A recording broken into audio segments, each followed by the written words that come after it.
We hear you loud and clear, Linus. Linus, have I pronounced that right? He says, start the show. We're here. Sorry. We're here. Do you know what? I blame the new added time at the World Cup.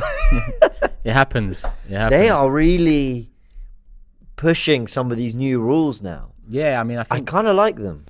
Who was it? Was it Pierluigi Collina that mentioned something about some tests in the last tournament regarding time wasted, time with the ball in play, and how that's going to be looked at a bit differently in the next tournament. So I think that's what it is. And to be honest with you, when you actually, I think recently numbers came out where, what was it, about some games, 20 minutes of a game is actually the ball's out of play.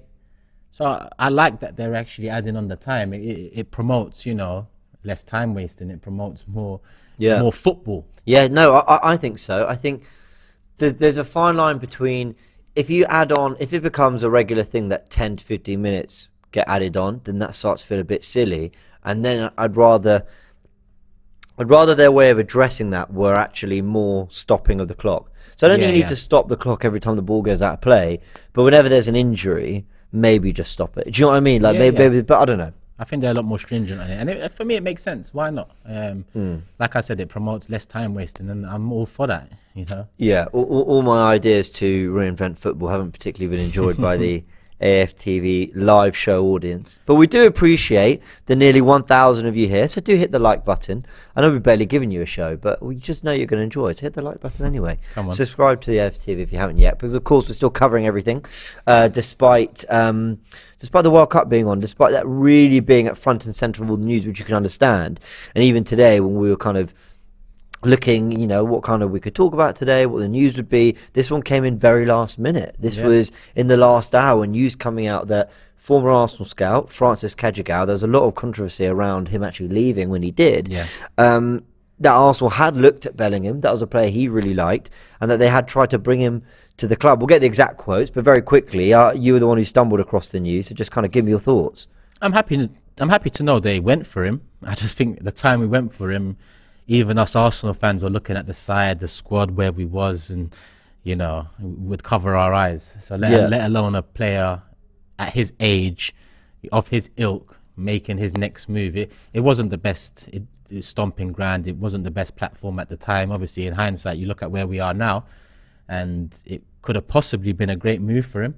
But it was a great move for him to go Dortmund. So if there's one club in European football that youngsters go to thrive, and then they're not restricted or held back, or under arrest at their club, it's Dortmund. Dortmund are, they know what they are, they know how they move, and players come in, players go, and they get top dollar for them. So it was a good move for him in the end of the day. But I'm happy to hear that we was interested, to the point where he says we made a couple of bids. So here it is. So Arsenal's former head of global scouting, who's now apparently Chile sports director, told Lavros Figueroa. I wonder if that means... No, do you know what? I'm going to bother trying to translate it because I'll get it wrong. It'll be embarrassing. So he said, Jude is a footballer I've known since he was 15 when he was at Birmingham. At Arsenal, we even made an offer for him on 2 occasions, he says. His football growth at Borussia Dortmund has been as expected. He's a very complete footballer with an impressive physical display. But there is no need to push him at this time, he says. Let's read some of these other quotes. He says, although he has personality and character, he must continue to improve his decision-making on the field. So he's giving a little bit of analysis there. Then I think there's some quotes from Frank Lampard, says he's crucial for England and outstanding talent. But anyway, the point is that bit of news there, which is that a former scout said he had looked at him, that there was a player that they tried to bring to the club. Now, this isn't the first time Jude Bellingham and Arsenal have been put in the same conversation. One of the other times, this is all just opinion based, is all just analysis based, is other people saying, well, why can't Arsenal go for a Jude Bellingham if they're to get Champions League football and carry on this trajectory? So where a year ago, or even 5-6 months ago, talk of an Arsenal going for Bellingham would have sounded ridiculous. He's going to, ridiculous to some. He's going to Liverpool, City would want him, blah, blah, blah. That's what he's destined for. Does, with the project that we're putting together, with the growth of the team, with now the way Arsenal looked at, especially after the way they started this season, does a Bellingham, when we need a box-to-box midfielder and someone who can do something a bit different, actually start to feel like a really attainable target? Not right now. No, Cecil did ask me the other day, I don't know if you saw the clips that come off the back of it. Not right now. I think we're on the way there. Arsenal have never been a club, even back in the day, to go for the top talents in terms of world-class, ready-made players. And I'm not saying Bellingham's there yet because he's still very young. He's still got a bright future ahead of him. But in recent times, we haven't even been a club that can offer youngsters around the world a great platform, which was something we used to be great at, especially under Wenger. So I think, the first 14 games of this season, it's gone a long way in changing the perception of Mikel, changing the perception of Edu, changing the perception of Arsenal Football Club in general. Edu's a big one. 100%. Mudryk recently mentions Arsenal in an interview alongside the Bayern Munich and Manchester City. I think it was Ronaldo mentions Arsenal in terms of a well-run club in his recent interview with Piers.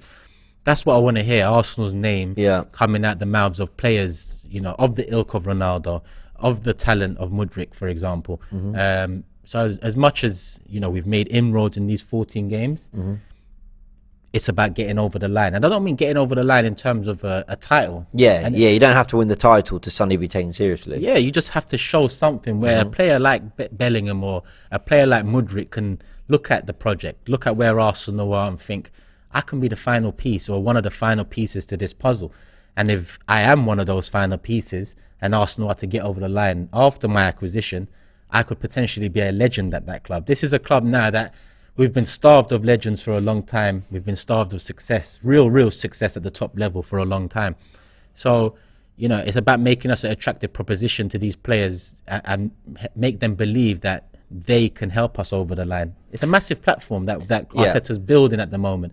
But at the same time, look, people have mentioned other teams previously in previous seasons being top of the league in November or top of the league in January. We've actually got a show coming out, I believe, this weekend where we delve behind the numbers. So look out for that, people. Yeah, I'm looking forward to where that. I don't think it's comparable to a Chelsea last year in November or to a Man United the season before in January. We're going to delve into that. So, I'll save that for then. Tune into the behind the numbers show, me and James.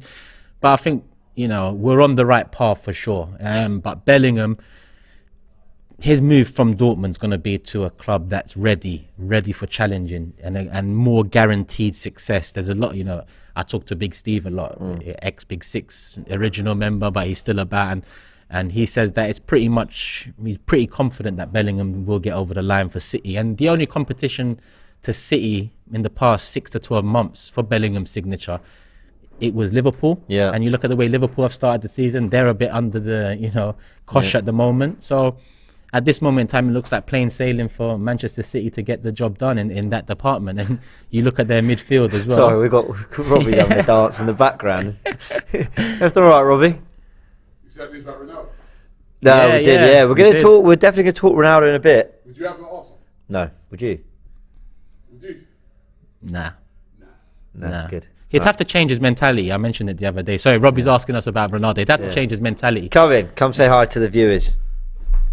Come say hi to everyone. Hi everyone. No, with the... Let me just go. With the Ronaldo thing, I was just saying, I was on the DR thing when it broke. If he would be prepared to go on the bench... That's what I was saying. I'd have him, but he's not going to be prepared to go on the bench. Nah. There's no point. The interview pretty much kind of promotes his own ego in that sense. He thinks he's still at the level to be starting for a Champions League contending team. Yeah, so if he was prepared to go on the bench, and we could do like a 6-month deal from now till the end of the I'll take him, man, because he could come off the bench and score vital goals that could, but he ain't going to do that, is he? He got more chance of seeing Conte playing attractive football than Ronaldo. So it's a little one for you Tottenham fans out there. Right, fair enough. How was the stream? Was it all good? Remember, good, man. The World Cup streams are going great. On DR. Yeah. If you guys haven't checked it out, go and check it out. But lots of fun. The last game was terrible though. The Mexico game. France I tell you what, Tunisia Denmark wasn't great. But we've had Saudi Arabia, Argentina, great game. Brilliant. France next. And who's been the best player in the tournament so far? Saka. Yeah, or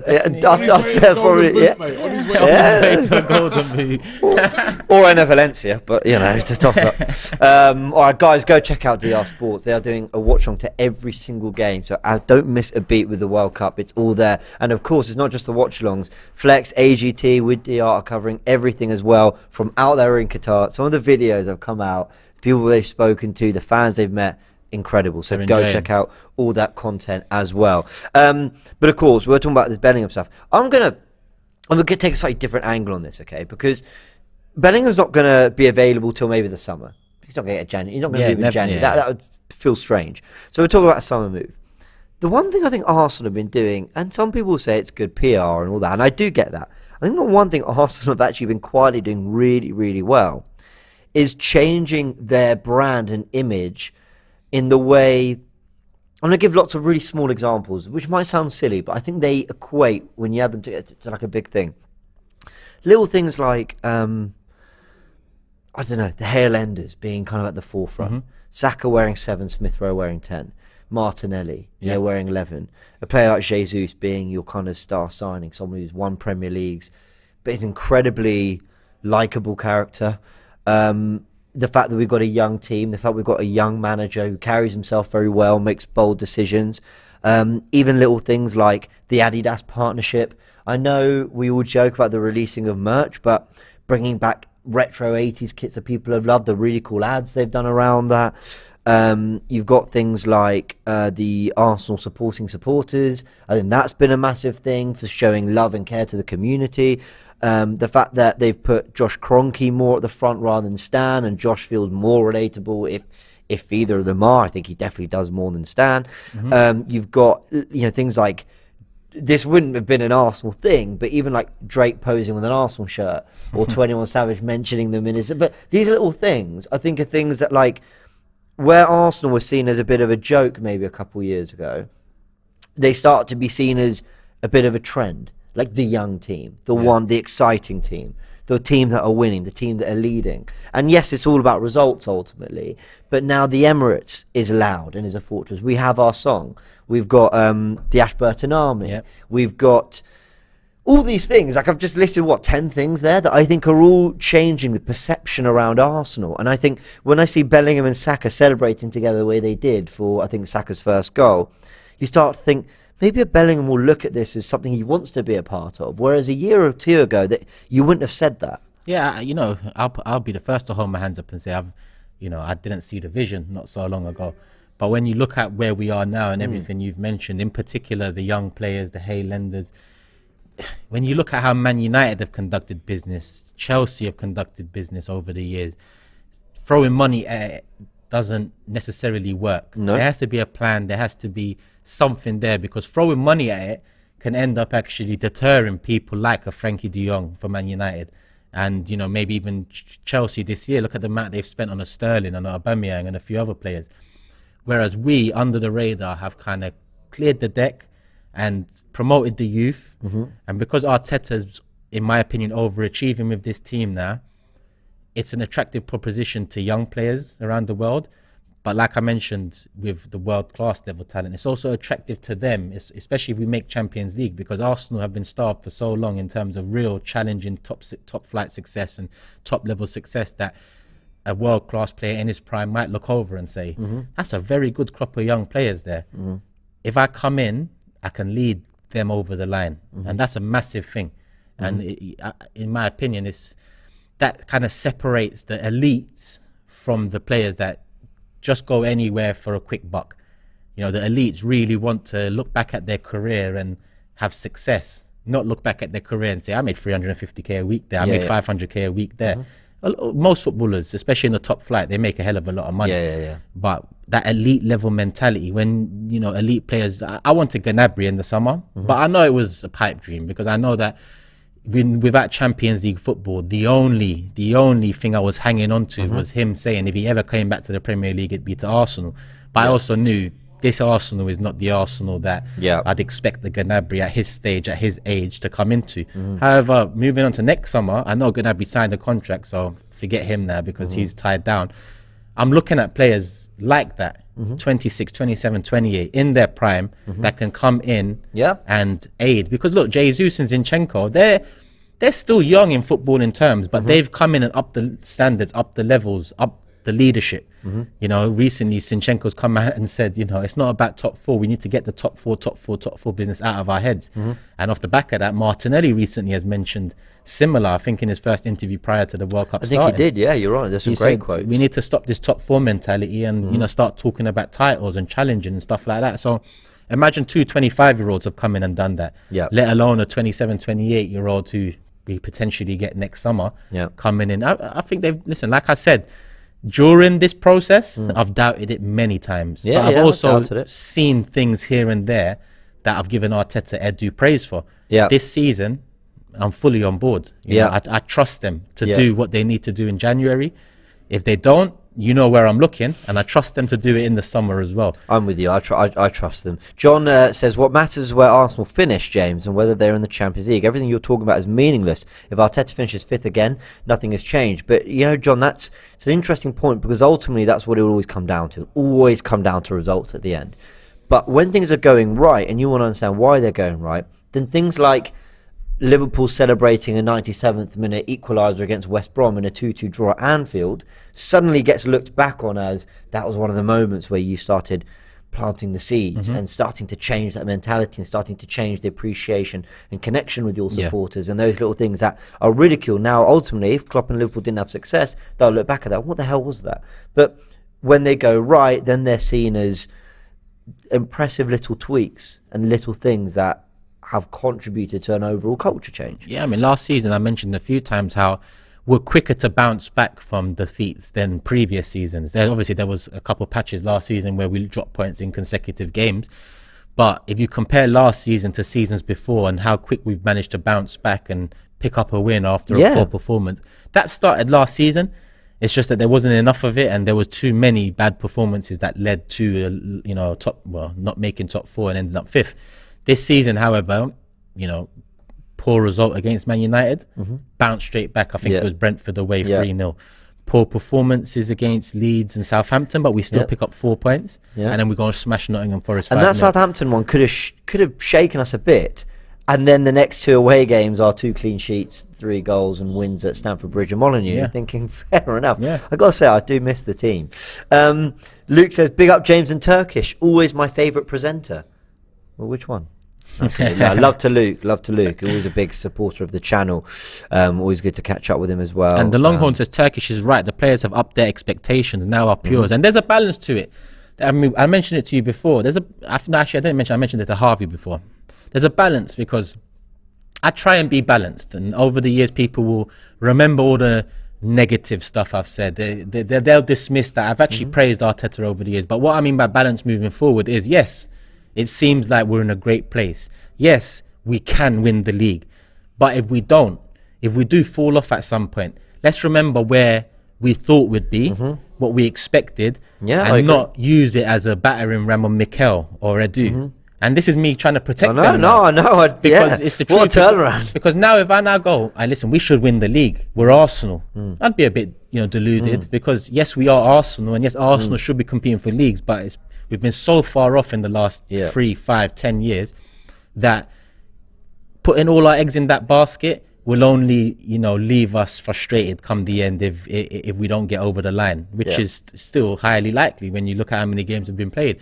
So yes, up our expectations, but I think enjoy the ride more so than setting a new target or setting a new expectation. I think we should just enjoy it, get behind them and praise them whenever we get the chance. But just know that every season has aside from Manchester City a few times, every season top clubs have patches of poor performances. We haven't had ours yet.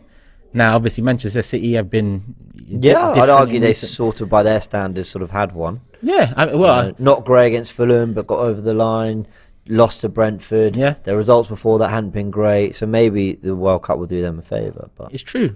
I mean, maybe not. Well, they a loss before the World Cup break, and you look at us having a win before the World Cup break. I think it's hard to judge which one, whether it's a welcome break for us or whether it's a hindrance to us. Sure. That's why I'm just taking it in my stride. I'd love to still be watching Arsenal Football Club. I don't think the World Cup should be played in winter, but the break is here. We knew the break was coming.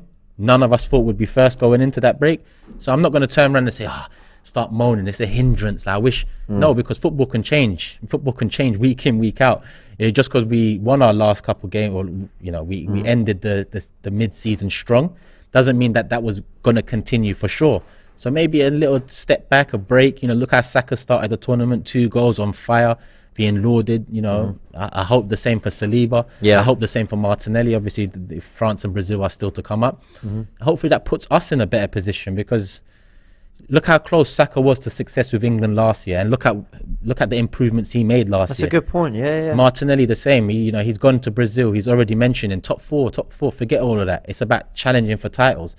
So, good on them. I hope they go, enjoy. I wish them all the best. I don't really care who wins, whether it's England, Brazil, France. It doesn't really bother me. I want Argentina, but we saw how they went this morning. Yeah.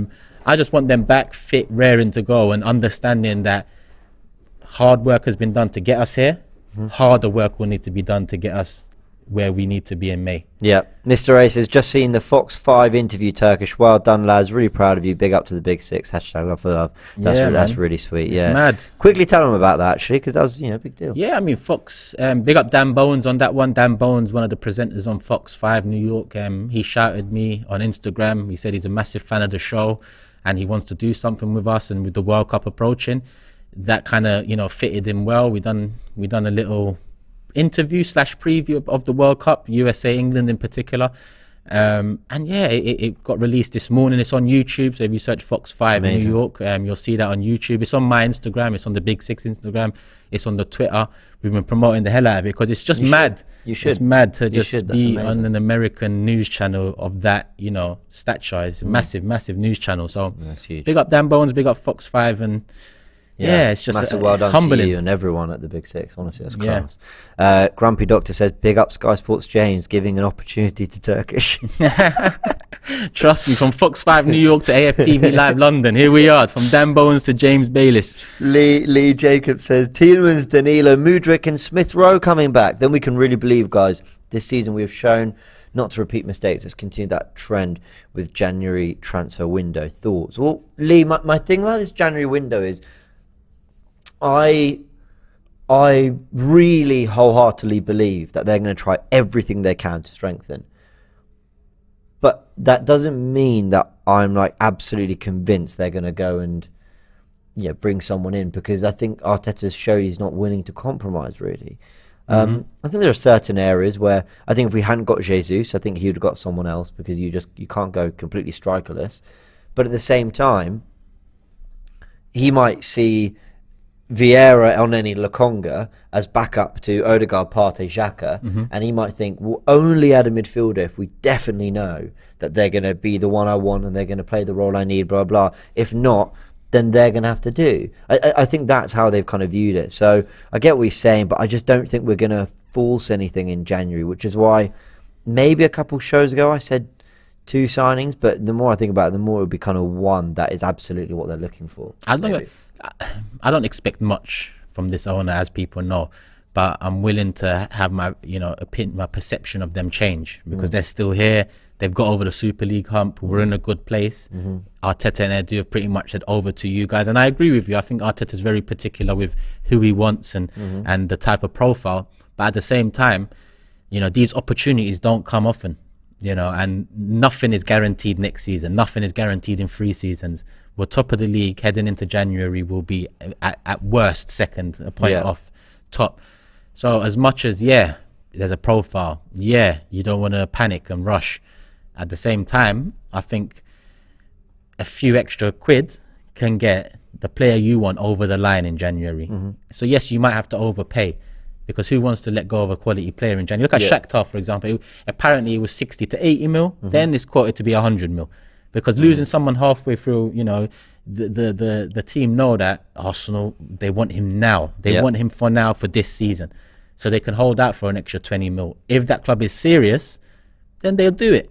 If that club is hesitant and dwindling and, just not really forcing through the move, then they'll wait till the summer and hope for a 20, 30. I think Sancho United was a similar one. I think he was quoted to be one price, one summer or one January. They got him for a lot cheaper.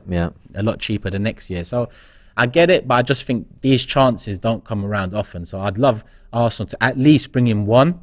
And by one, I mean someone that's ready to come in. And I don't think you displace any of the starting 11 immediately, because this starting 11 is the team that has got us to where we are now. But it's someone to keep them on their heels. And I want, was it me and Cecil talking, and he asked me would I prefer a midfielder to come in or a striker / forward, and I said striker / forward, because goals win games, and I think goals win titles at the end of the day.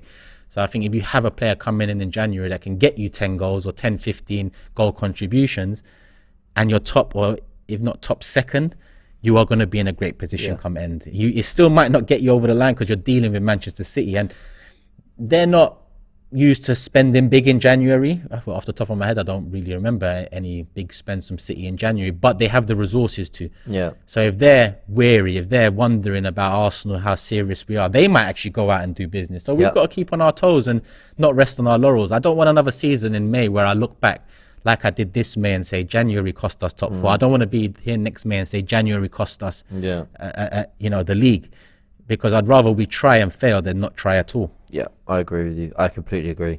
We've got the France and Australia 11s out. Saliba doesn't start. It's Upamecano and Konate in at centre-back. Rabiot, Tchouaméni in midfield, so no room for former Arsenal player Matteo Guendouzi. But yeah, you've got Saliba there. It doesn't surprise me too much. Giroud has been incredibly dependable for them. For France over the years, since before Benzema's return. Him and Griezmann have always had a good thing, and they've got Mbappe and Dembele either side. I think Rabiot brings that experience, even though I don't rate him massively. He does bring that experience alongside Tchouaméni, so that's one thing. Cam's a United fan. He says, start Giroud and go for the old school pick and roll, and that's kind of what it is in terms of that's a basketball term, but find Giroud and have Mbappe and the runners, the runners either side. And they should be in good stead. I think France have got such a quality team. We even mentioned they've lost Pogba and Kante. With all the players out, that is still a phenomenal team to put out. Yeah. Varane's on the bench, though. Camavinga. Yeah. Hey, listen, it's strong. Kingsley strong Coman. Team. Yeah. All right. And then, the Australia side's out, but no Arsenal players. We do have Matty Ryan, though, former Arsenal goalkeeper. Let's go through the final bits of news. Which surrounds, I think it came from AS, sports media outlet, saying that Joao Felix is potentially available. Now, the rumours that he's even maybe available on a loan. I'll just quickly refresh Twitter with that one. But he's a player that it feels like he could play up front for us or somewhere in the front three, and we're not compromising what we have to do to fit him in. 100%. Listen, if there's any chance of Felix, please. Get it done, you rate him massively, please. don't you? Felix, listen, it wasn't that long ago I was putting Felix into the same sentences as Mbappe and Haaland in terms of the next up. I think Felix is a couple of years older, if I'm not mistaken, but Felix is that level in terms of quality, in my honest opinion. Obviously, he might not get as many goals as Haaland, and he might not be as dynamic as Mbappe, but he is quality. And like you said, he won't compromise our style of play. Imagine a Felix and Jesus link up. I think they can play together. If there's a chance that they're getting rid, even entertaining a loan, then this is a chance for a club like Arsenal to maybe entertain. And listen, Tottenham have got Kulusevski on loan for 2 years or 1.5 before an option to buy. Let's try something like that. It seems like these Spanish clubs need to get rid of a few stars because of the whole financials and Memphis Depay was linked for 5 million. Forget him. Just leave him where he is or let him go somewhere else. I'm not on him. But Felix, listen, if there's any chance. I totally said the same yesterday. What, you was on it? Now, Kurtzon, like for 5 million, if he's genuinely committed to the cause, then why not? There's clearly a talented player. Listen, Depay's a good player. Yeah. Good player. No, I get it. I wouldn't be filled with optimism with him coming in. Whereas with Felix coming in, I get you. I'm thinking, listen, this guy can really be a difference maker. And he's still very young too. So if there's any chance of Felix, then I'll be entertaining every option, whether it's a loan in January and an obligation to buy in the summer, whether it's a loan in January for 1.5 years and the obligation comes in 2024, or whether you split payments like you did for Nicolas Pepe to make it make sense. What if we turned up and dropped 90 million there and then? Well, I'll be surprised, but please do it. If you can do it, please do it. I'm with you. I think Joao Felix is quality. Quite how his time at Atletico Madrid's been. Don't watch him week in, week out. But there's undoubtedly... Felix is 11 months younger than Mbappe. From minus... That's what I'm saying. Yeah. I need to double check that, but I believe you. You know what? Mbappe played at the World Cup. And I don't really think I knew much about Felix before kind of 2019, 2020. So...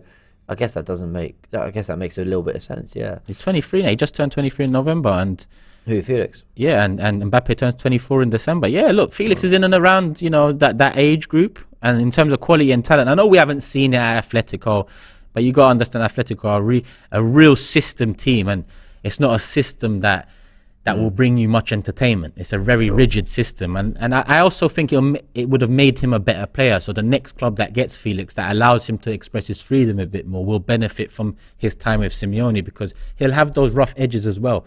He'll have that discipline. It's not like he kicked up a fuss there. He's kind of put his head down and got to work. Whereas I don't think an Mbappe or a Haaland would necessarily put their head down and get to work and, you know, get that rough edge around them, because they're already stars in their own right.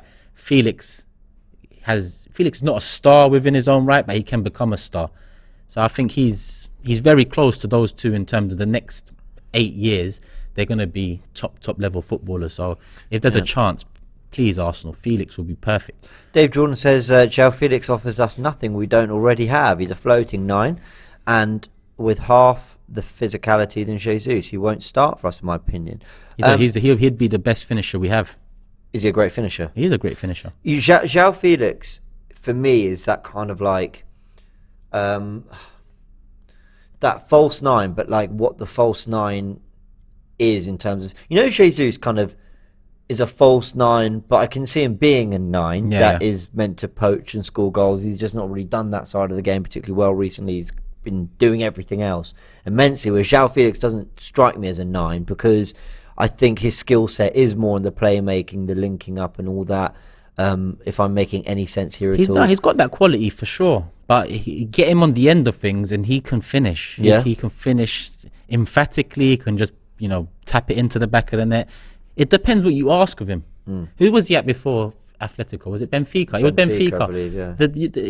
It's like chalk and cheese. The Felix at Benfica very different to the Felix at Atletico, because Atletico's got Simeone, and he's coming into a top club that challenge for top honours and have won top honours over the years. So he's got to get his head down and fall in line.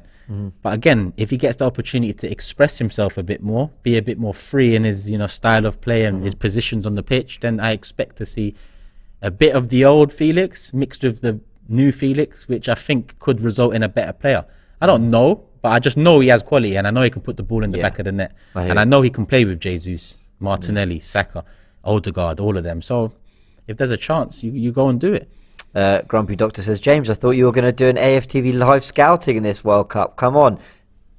Were we talking about it earlier? Yeah, we was. It's coming, don't you worry. Yeah. It is coming, don't. But it's like, I know we've obviously been talking about Francis Cajagao talking about a bid for Bellingham in the past, and now we're talking about this Felix stuff. There's nothing really concrete yet on the transfer side of things. The World Cup's just kicked off. So when there's kind of a lot more going on around that, we've got some names that are linked that we can start to look at, that kind of stuff. We'll definitely go into it a bit more. Right, let's go into some other news. And it was mentioned by Robbie when he came in earlier, Ronaldo terminating his contract. And on that, we may as well chat as well about Messi and Argentina losing, and just catch up with what's been happening at the World Cup. First, well done to Matt Turner, who, I say well done, I mean they didn't win, but only a penalty was put past him, and otherwise I think had a pretty decent game from what I saw on Twitter.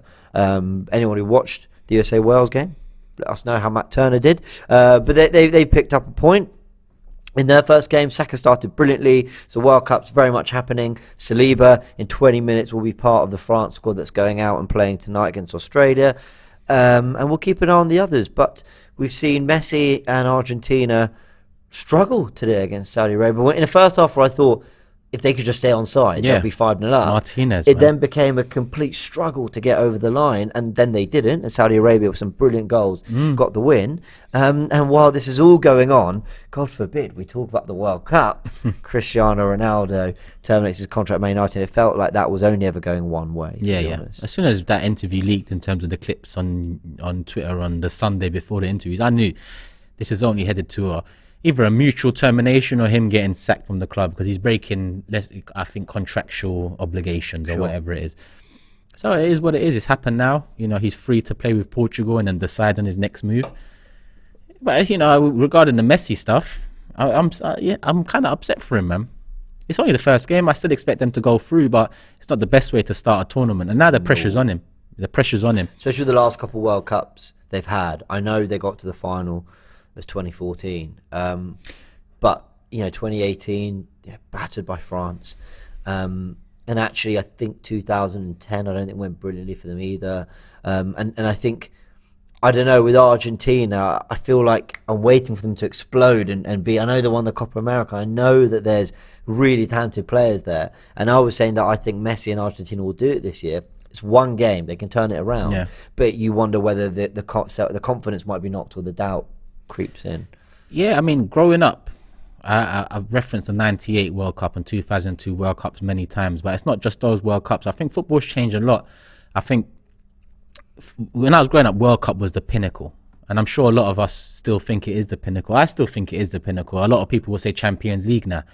But I look at Zidane in 98 and how he stepped up and, led his nation. And again in 2006, even though, the headbutt and the penalty shoot I lost to Italy, they didn't get it over the line. I look at Ronaldo in 98, nearly getting Brazil over the line, the final. He had the health issues. And then 4 years later, with big injuries in between, he manages to come out and come full circle and lead his, as obviously leads, but he had Ronaldinho and Rivaldo next to him.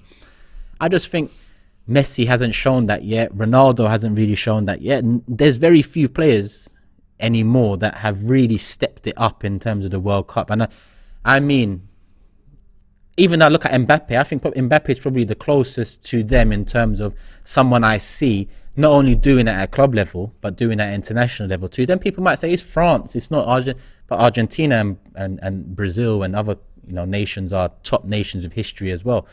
I just think that Messi and Ronaldo, their era is great, trust me, and them two are two of the greatest players ever.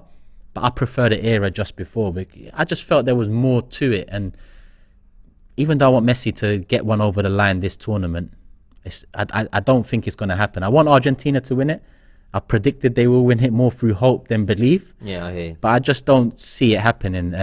Whereas if this was the era previous and this was a Ronaldo in Brazil, he'd get them over the line. He'd get them to a final. If it was a Zidane, he'd get them to a final. You don't get them players anymore with a rough enough edge that they can deal with the pressure and still thrive on the pitch. Nowadays, the pressure, maybe it's social media. Nowadays, the pressure seems to get to the players, even the Ronaldos and Messis.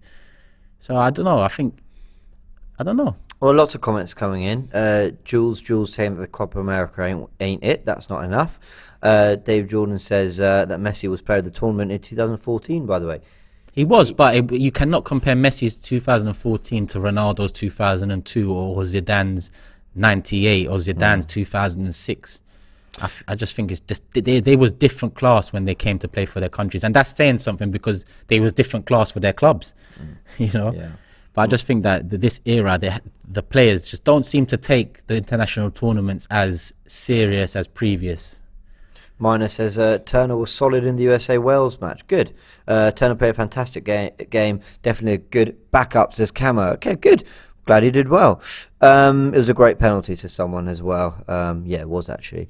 On the Ronaldo front, he's terminated his contract, and I just felt there was no way. I'm not going to add much more to this because on DR Sports, someone already wasn't happy with how much I talked about Ronaldo. Of course, I did a video on my channel as well talking about it. But I think in short, there's just no way back. I mean, that interview, I was actually listening to Piers Morgan on Talk Sport debating it, and they asked him, do you think there's any way back, be honest, for Ronaldo? Yeah. He says, well, common sense dictates probably not. And I just didn't see it going any other way. They've resolved it very quickly.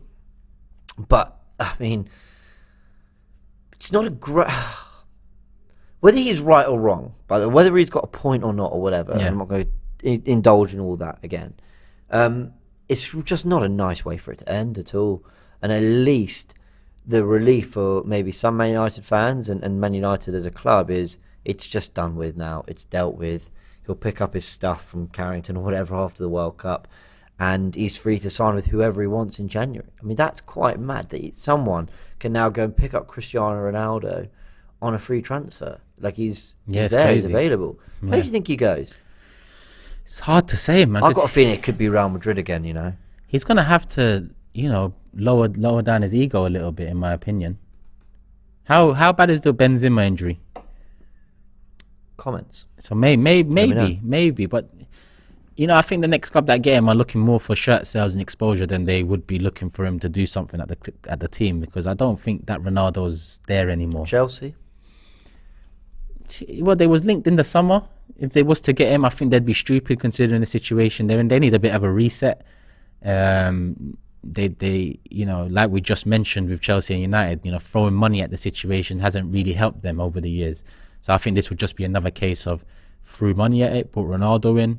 What are you going to achieve at the end of the season? Chelsea top 4? All right, well, if that covers the cost of Ronaldo, then so be it. But I don't foresee that happening. And if they have him for any longer than 6 months going into next season, then there'll be problems. What is he, 38? I think so, 37. He needs to go America or something, man. Like, just drop it out now. Go America, get paid a bit more, whatever. While I'm uber critical of Ronaldo in many ways, he did score a lot of goals and big goals last season for United. Yeah, so 18. There is a man who can absolutely put it in the back of the net and have big performances and big moments. And maybe some will just take that and just enjoy the couple years that make him the star man and move on. But it was a year ago now. I suppose, but I just don't think every club is looking to build a project in this long-term whatever. They're just thinking, okay, cool, wow, let's enjoy this for a couple of years. So, yeah. He was heavily linked to Napoli, but I think Napoli sorted out this. I think they brought in a couple of strikers. They already have Osimhen. They got Diego Simeone's son, I believe, Giovanni. Raspadori's been scoring for them. So I think, they've sorted themselves out. So if I really think about it, maybe you're right, a Real Madrid, but he said he had a bid from Saudi Arabia, no? 350 million or something? Something like that came out, yeah. Listen, if I was him, then, but obviously, he's got a bit of an ego as well. He's not someone to kind of fall into the shadows and be happy with that. Yeah. Going to Saudi Arabia, going to America, or one of these places where they're going to pay you a hell of a lot of money, and it's a considerably weaker league. I don't think that suits him as the man. But he needs to know his age and where he's at the moment. But this is it. You could tell in that interview that he believes, quite frankly, that he is still the best player in the world. Yeah. So that, I think his next move will dictate that, and I think he'll find a club. Anthony to 1993 says, do you think Patino will be eased into the first team next year? Central midfield option from the academy. Patino's the one I always forget about. And actually, when you talk about what you need in that left-sided position, I think he's actually perfect. I think, while he's also a left-footed creative midfielder in the way Odegaard is, I see them differently. I see Odegaard as one of the missing pieces in the final third, whether it be that killer assist, whether it be the pass before the pass in the final third, whatever. I see Patino as someone who can really help in the transition phase as well. Yeah. A little bit like when Jack Wilshere played alongside Alex Song.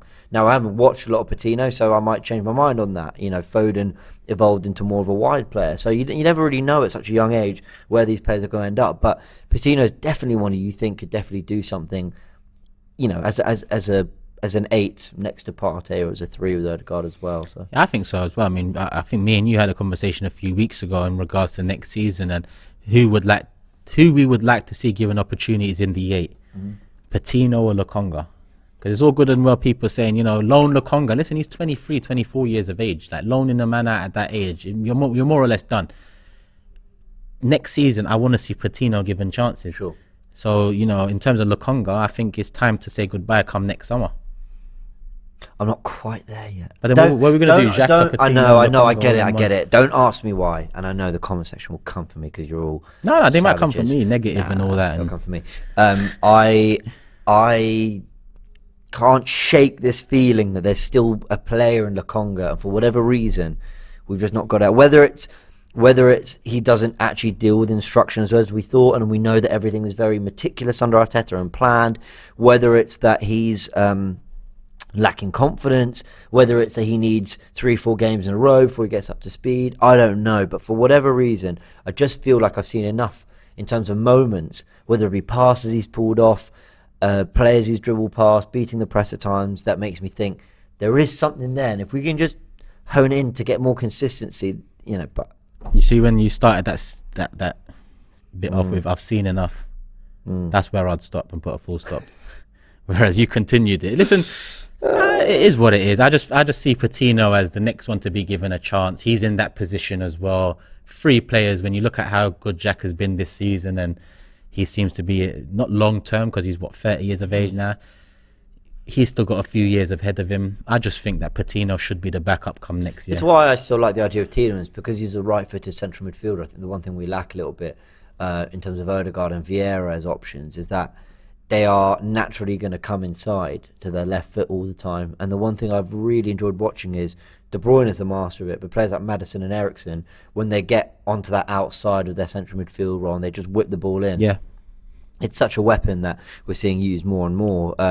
Henderson was doing a lot of it. Trent would just come inside from a fullback position and do it. So that's why I would like whatever midfielder we sign to be a right fitter, so that they can maybe play with Xhaka, with Odegaard if we were to mix up positionally. But anyway, someone said Turkish is too hasty. He said the same for Xhaka. I also said the same for Ozil. I said the same for Mustafi. I said the same for Bellerin. I said the same for what other clowns have we sold at this club in the last few years? Koscielny is another one that I said, listen, it's just not going to happen. Cost the boss. You cost the fucking boss. I rate you, my friend. Don't worry. Our best centre back of the Emirates era. So it's all good and well picking one that's managed to turn it around this season, but I'm joking, by the way. He's up there. Over the years, I've called out a lot of players. It's not just been Xhaka, and Xhaka's the one that's turned it around. The rest, they haven't. They've moved on. Yeah, it's been amazing turnaround. You liked Pepe though, says Dave. I do. Well, Pepe before coming in, all of us liked. All of us liked the look of Pepe. There's actually, I don't blame anyone who likes Pepe. Like, I really don't. Like, my thing with Pepe has always been, he clearly can't do what Saka does, which is be really wide on the touchline, take a few players on, slow the game down and be more methodical. He's clearly more instinctive. He clearly wants to be in and around goal, get shots off. Some of the, like I've always said, if you looked at Pepe's highlight reel at Arsenal and someone told you, they paid 72 million, you'd be like, yeah, fair enough. Yeah, he's got. If you just watch his Arsenal highlight reel, you would. Yeah, I mean, listen, Pepe was highly sought after when we bought him. He was a very good player in League One, but it's League One at the end of the day, and sometimes you get gems, sometimes you get duds. He was a dud. I just wanted Arsenal to start, going for top players, and that at the time he was a top player. He was linked to other clubs that were performing better than Arsenal at the time. It's just that it didn't work out. Yeah, that was a weird summer, wasn't it, actually? Because I look, we had such a terrible season, but I still low-key look back at that summer as not terrible. Martinelli, Saliba, Ceballos was just on loan. Yeah, Tierney. So they're the three I like. Yeah. Ceballos was on loan, so whatever. Pepe, we paid too much, but you could see why we went for him. And David Luiz, I actually think, did a job for us and helped us win an FA Cup. Oh, yeah, he was part of that, yeah. Big in those FA Cups. All right, guys, we'll leave it there. Pepe's clearly a talent. The fact that he's a great player, not delivering instead of just being bad, says King Kylo. Yeah, I think I agree with that. I don't think he's a bad player. He just wasn't delivering for us. Obviously talented and a great finisher, but his biggest weakness is inconsistency, says Desmond. All right, guys, we're going to leave it there. What are the odds of getting Bellingham, says Joshua? I don't think we're going to get him because I think they'll be too far down the line with City or Liverpool. But I think with the next Bellingham, whoever that's to be, and listen, it's very hard to get a Bellingham, but the next time there's a young player that's that sought after, I actually think Arsenal will be in the conversation. Once upon a time, they wouldn't have been. And I think we'll have a project that looks genuinely attractive to them. So Yeah, I agree. All right, gonna leave it there, guys. We're going to send you straight over to DR Sports because France are kicking off in 7 minutes. Their game against Australia is being covered on DR Sports. Go check out all the stuff as well that's coming out from Qatar. Jason, AGT, Flex, they're all out there, covering everything for DR, doing some amazing work, guys. Partying with the fans, interviewing fans. I mean, it's incredible. It looks amazing. We're holding the fort here. Turkish, we've got some amazing AFTV content coming. But we have to send you over there as well so you can see the amazing stuff they're doing. A big thanks, as always. Big Six James. This week, I'm sure. Thursday. Amazing. And I'm just talking shit on my channel as well. So big up your channel, man. Coming along well. Well, I'm messing around with some stuff. But anyway, guys, we're going to leave it there. Thanks for joining. Subscribe if you haven't yet for all the latest news and videos and uploads. Like the video if you enjoyed it, which I know you did. And we'll leave it there. Thank you. Love.